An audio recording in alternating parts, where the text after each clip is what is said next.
On va rediscuter un petit peu de ça avec Marianne Dazemar et Nolwenn Poulaillon. J'ai eu un petit doute un moment en le lisant. Vous travaillez toutes les deux respectivement à l'IDEL et à la Chambre d'agriculture France, enfin Chambre d'agriculture France, donc le nouveau nom de la PCA. Vous portez un projet ensemble qui est l'Observatoire national de la pousse de l'herbe. En quelques mots peut-être de contexte sur cet observatoire. Faites donc. Oui, c'est ça, tout à fait. Donc, on va recontextualiser un petit peu la naissance de ce projet. Donc, tout d'abord, en France, on a un système de la gestion des risques qui est déclenché selon un niveau des pertes. Et on a eu une réforme, notamment en 2023. Donc, il faut savoir que pour les prairies, les pertes de récolte, elles sont difficiles à estimer avec fiabilité, notamment pour les prairies utilisées pour le pâturage. Et elles sont mesurées dans le dispositif de gestion des risques grâce à des indices satellitaires qui seront présentés, je crois, plus tard. Et donc, en 2023, on a une réforme qui entraîne une plus forte utilisation de ces indices, car elles ne sont plus utilisées uniquement pour l'assurance, mais pour toute la gestion des risques.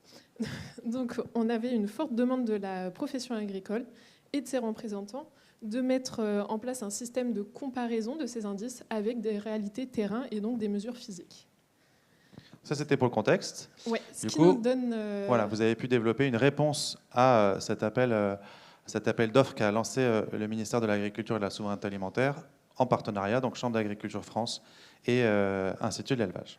Tout à fait. Donc en 2023, on a un marché public qui s'ouvre avec en fait deux lots. Donc un premier lot où on va estimer des mesures d'auteur de l'herbe sur des prairies pâturées, donc avec un démarrage en 2024 pour ce lot-là. Et un deuxième lot complémentaire où là on va étudier les prairies de fauche avec cette fois-ci des mesures de quantité de biomasse. Donc c'est la méthode directe qui a été présentée précédemment avec des prélèvements.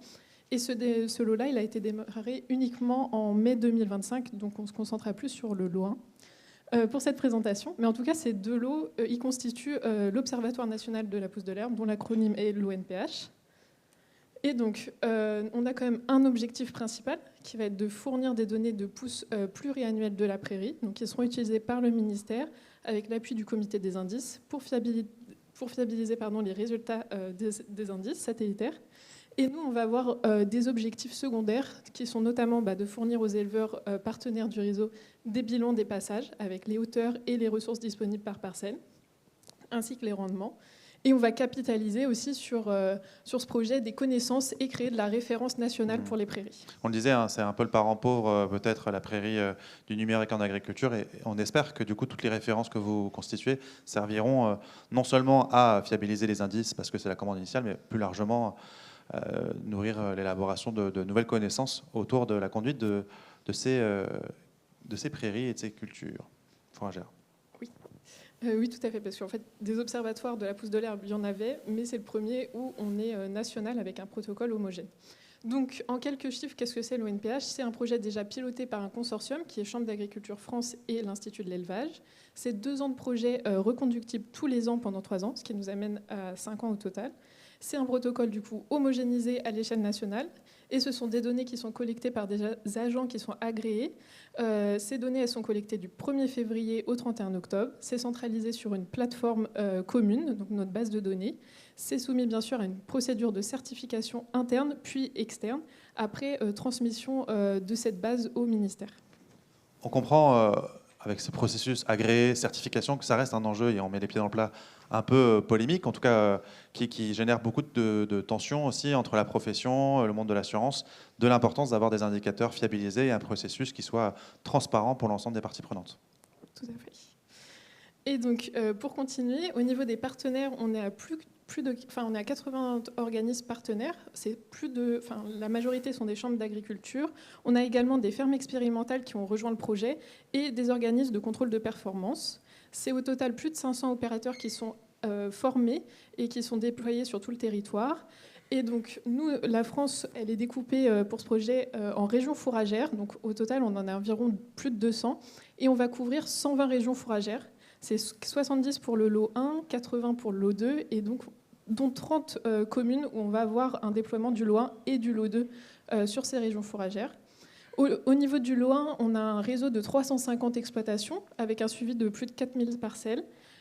Pour se représenter, on est à environ 5 exploitations par région fourragère. Et sur l'O2, on va être plutôt au niveau de la parcelle. Donc on a 188 exploitations avec un suivi de 278 parcelles. Et on sera plutôt en moyenne à 3 parcelles par région fourragère. On l'a dit, hein, je le rappelle, le lot 1, c'est les prairies de pâture, alors que le lot 2, ce sont les prairies de fauche. Oui, c'est tout à fait ça. Et donc nous, on va plutôt expliquer le protocole du lot 1, déjà parce qu'on utilise un herbomètre connecté et que c'est un peu le thème aujourd'hui. On arrive au numérique. Merci. Et du coup, je vais passer le relais à Marianne. Bonjour à tous, donc Marianne Dazemar de l'Institut de l'élevage. Donc du coup, on va vous présenter le protocole du lot 1 de l'Observatoire, donc des mesures de pousse sur des prairies pâturées avec des mesures de hauteur d'herbe.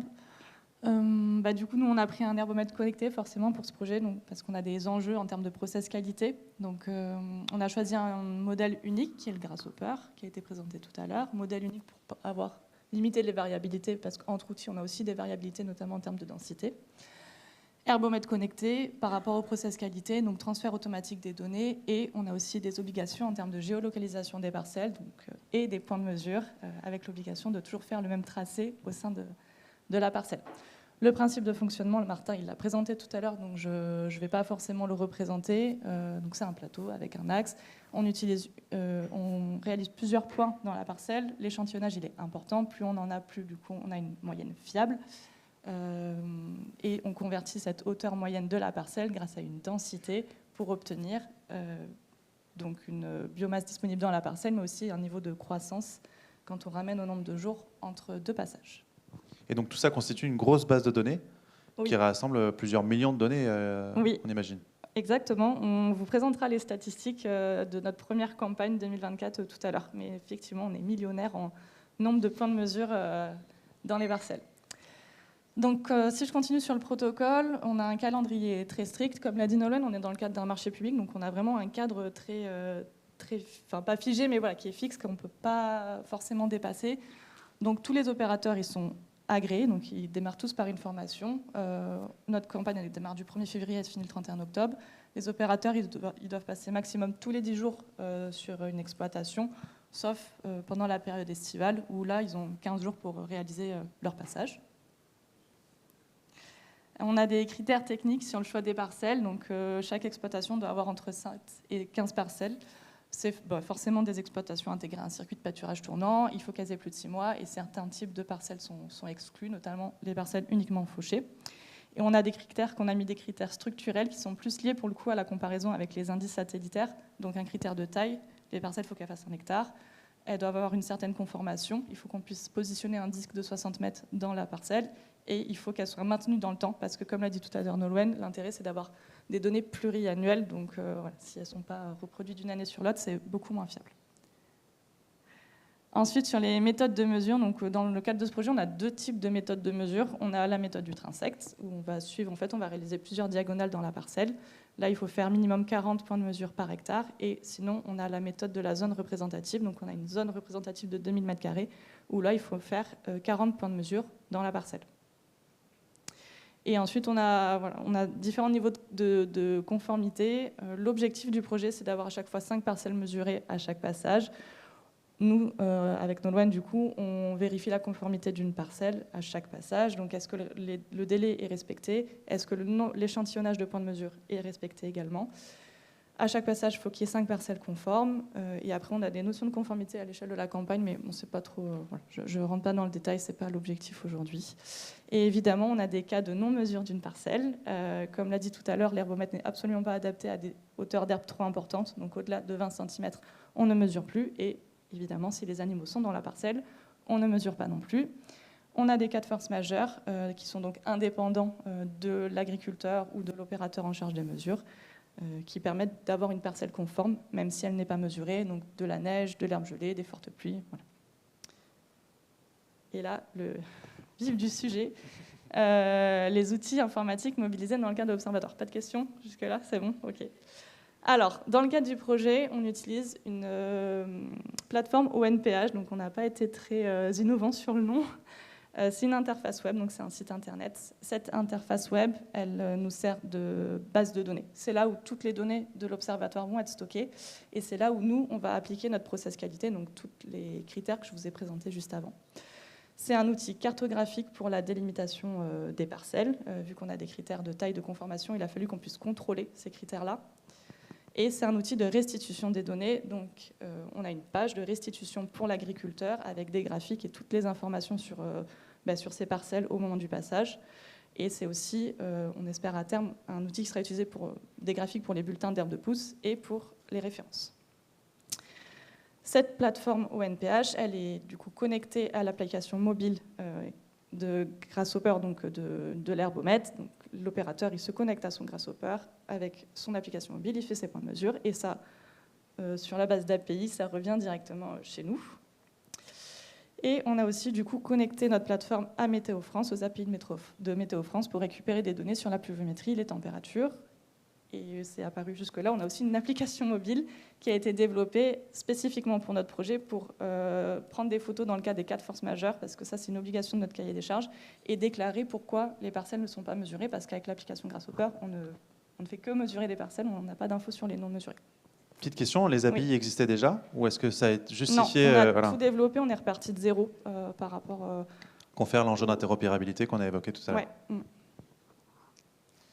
Et voilà, bon, après, on nomme quand même nos prestataires qui ont très bien travaillé sur ce projet. Très rapidement, juste pour que vous compreniez un peu, nous, le process qualité qu'il y a derrière tout l'observatoire, on récupère les points de mesure, on vérifie que l'opérateur il a bien fait ses points de mesure dans sa zone de prélèvement ou alors qu'il a bien respecté son tracé.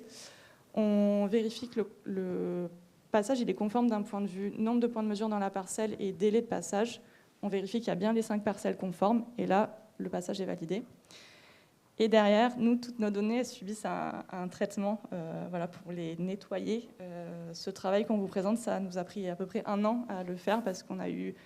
on a un comité technique qui nous a aidés, qui sont les coordinateurs du RMT Avenir Prairie, parce que l'utilisation d'un herbomètre connecté, ça a des impacts sur les données qui remontent.